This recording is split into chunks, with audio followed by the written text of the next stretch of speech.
तो बच्चों आज हम लोग यही पढ़ेंगे ना, पंचवटी, ठीक है ना। पंचवटी मैथिली शरण गुप्त की खंडकाव्य है और इसको इन्होंने लक्ष्मण के ऊपर लिखा है। किसके ऊपर लिखा है?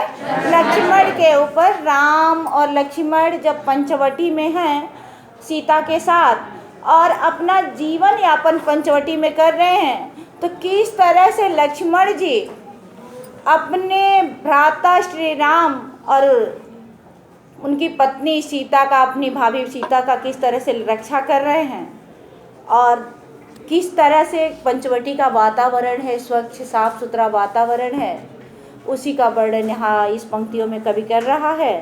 तो यहाँ कह रहे हैं कि चारु चंद की चंचल किरणें खेल रही जलथल में। चारु चंद की, किसकी? चारु चंद की, यानी चंद्रमा की सुंदर किरणें। चंद्रमा की सुंदर किरणें, रात्रि का वर्णन है। पूरा वर्णन किसका है?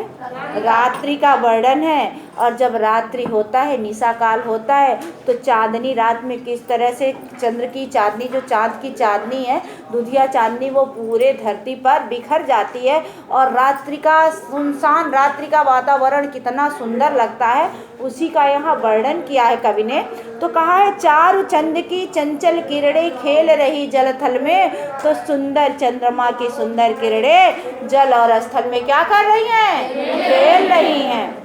मानो तरु भी, देखिए, खेल, स्वच्छ चांदनी बिछी हुई है अवनी और अंबर में। अवनी, अवनी का मतलब होता बेटा, अवनी पृथ्वी है। अवनी क्या है? पृथ्वी है। और अंबर आकाश है। अब यहाँ कवि कह रहा है कि स्वच्छ चांदनी बिछी हुई है, साफ सुथरी दुधिया चांदनी अवनी और अंबर में बिछी पड़ी है, यानी धरती और आकाश में चंद्रमा की सुंदर चांदनी क्या हुई है? फैली हुई है। चंद्रमा की जो सुंदर चांदनी है वो धरती और आकाश में फैली हुई है। पुलक प्रकट करते हैं, पुलक प्रकट करती है धरती हरित तृणों की नोकों से। अब घासों के तृण जो है, वो घास, जो घास है, तो घासों के हरे हरे नोक है ना। अब जब धीरे धीरे मंद मंद वायु बह रही है और रात्रि की चांदनी है, तो उसमें क्या दिखाई दे रहा है कि जो घास है वो धीरे धीरे हिल रहा है, हिलते हैं ना। अब वो जो घास है, हरे हरे घासों की नोक है, वो धीरे धीरे हिल रहा है और उसको देख के कवि कह रहा है कि ऐसा लग रहा है कि पुलक प्रकट करती है धरती हरित तृणों के न्योकों से, कि धरती भी इस चांदनी में, सुंदर चांदनी को देख के, इन घासों के नोकों के माध्यम से अपनी प्रसन्नता को व्यक्त कर रहे हैं। मानो झूम रहे हैं तरवी मंद पवन के झोंकों से। ऐसा लग रहा है कि तरु यानी वृक्ष भी इस जो मंद मंद पवन चल रहा है, जो सुंदर सुगंधित मंद मंद पवन चल रहा है, हवा चल रही है, वो भी इन हवा के झोंकों से झूम रहे हैं।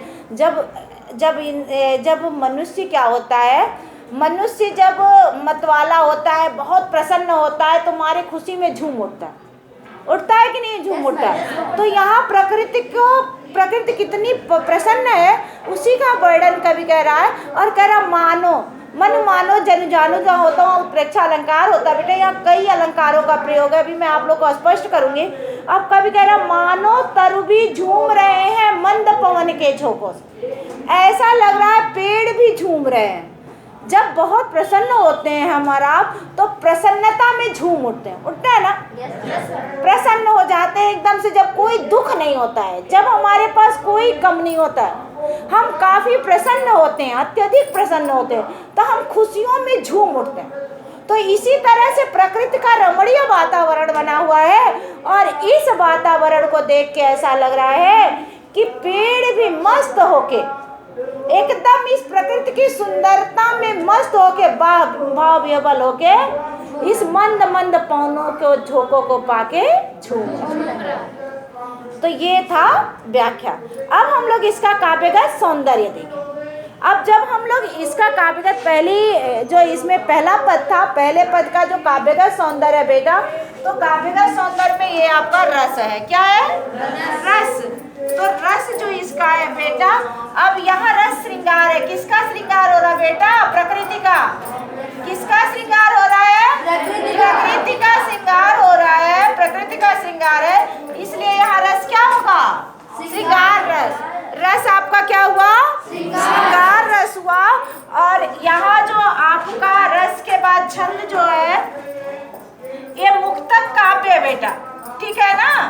मुक्तक काव्य है। और यहाँ जो मुक्तक काव्य से मतलब है कि ये मुक्तक छंद में लिखा हुआ। किस छंद में लिखा गया है? मुक्तक छंद। मुक्तक छंद है ये। और यहाँ मुक्तक काव्य नहीं, सारी ये खंड काव्य है और ये मुक्तक छंद में लिखा गया है। किस में लिखा गया है? मुक्तक छंद में। और रस के बाद अलंकार। अलंकार देखिए यहाँ जरा, अलंकार ध्यान से समझ लीजिए आप लोग कि जो अलंकार आपका बना हुआ है बेटा, यहाँ प्रकृति का मानवीकरण किया गया। प्रकृति का मानवीकरण किया गया। अब आप लोग पूछोगे कि मैम मानवीकरण क्या होता है? तो जब हम किसी जड़ को चेतन बना देते, जड़ को क्या बना देते हैं?